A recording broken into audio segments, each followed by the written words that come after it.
Hello friends, welcome to my channel Pink Villa. So friends, मैं आज आपको बताने जा रही हूँ 3 साल की बच्ची का कुर्ती कटिंग कैसे होता है। तो यहाँ हमने 1 मीटर कपड़ा लिया हुआ है।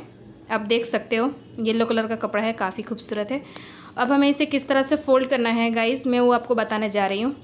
तो यहाँ आप देख सकते हो, इसे इस तरह से हमें फ़ोल्ड करना है।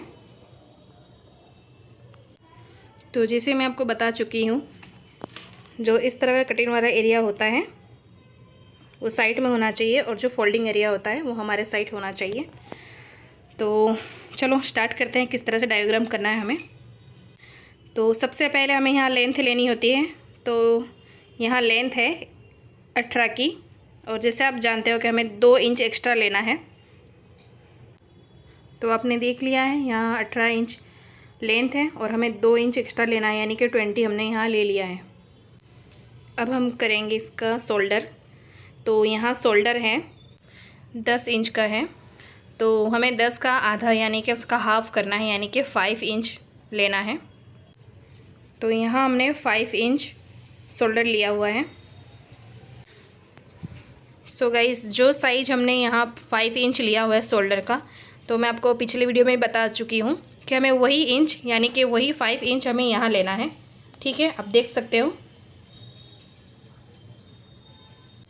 सो हमने 5 इंच ले लिया हुआ है, डायग्राम भी कर दिया है। अब यहीं से हमें छाती का भाग लेना है। तो हमारी छाती की साइज़ है, तो यहाँ छाती की साइज़ है 22 इंच। तो 22 इंच का आधा होता है 11 यानी कि 11, और 11 का आधा होता है 5 हाफ। तो 5 हाफ में हमें 1 हाफ एक्स्ट्रा लेना है, यानी कि 6 हाफ प्लस 7। तो आप देख सकते हो 5 हाफ में हमें 7 लिया, यानी कि 1 हाफ एक्स्ट्रा हमने लिया हुआ है। ये हमने छाती यानी चेस्ट का भाग हमने लिया हुआ है। अब हमें यहाँ आर्म होल की बात कर रहे हैं, यानी कि आर्म होल हमें लेना है। तो ये जैसे आप जानते हैं कि छोटी बच्ची है 3 साल की, तो हमें यहाँ 2.5 इंच ना लेते हुए हमें यहाँ लेना है 1 हाफ, यानी कि 1.5 इंच हमें यहाँ लेना है। तो इस तरह से हमने यहाँ 1 हाफ इंच लिया हुआ है आर्म होल के, और यहाँ हमें 1 इंच लेना है इस तरह से। और फिर यहाँ हमें एक राउंडिंग शेप देना है। तो हमने यहाँ एक राउंड शेप भी दे दिया है, आप देख सकते हो।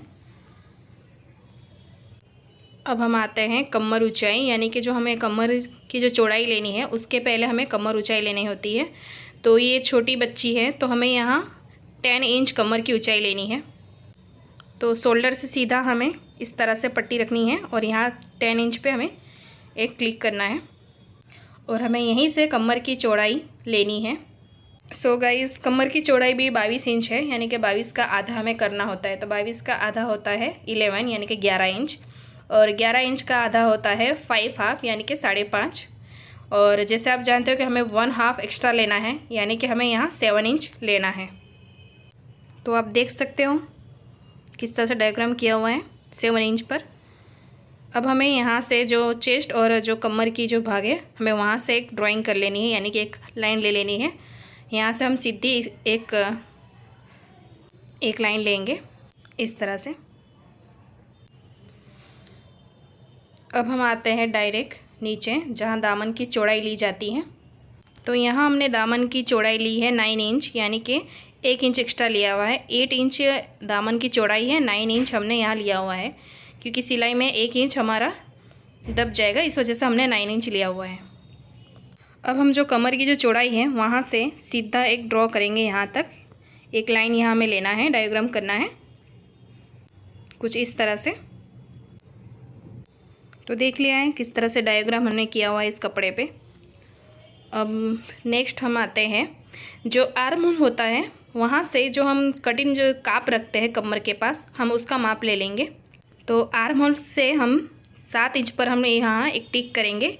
यहीं से हमें स्टिचिंग के वक्त यहीं से हमें सिलाई करनी होती है। अब हम आते हैं सीधा गले पर। तो यहाँ बच्ची छोटी है, तो हम यहाँ 1.5 इंच का गला लेंगे। तो हमने यहाँ 1.5 इंच पे गला ले लिया है, और गले की लंबाई हमने 3.5 इंच ली है। 3 इंच की गली है, तो हमें यहाँ हाफ इंच एक्स्ट्रा लेना होता है, क्योंकि शोल्डर पे हमें स्टिचिंग के वक्त ये दब जाएगा। तो आप देख सकते हो किस तरह का गला है। तो अब हम कंप्लीट डायग्राम कर चुके हैं, अब हम इसे कटिंग करेंगे। पहले हमें यहाँ से कटिंग करनी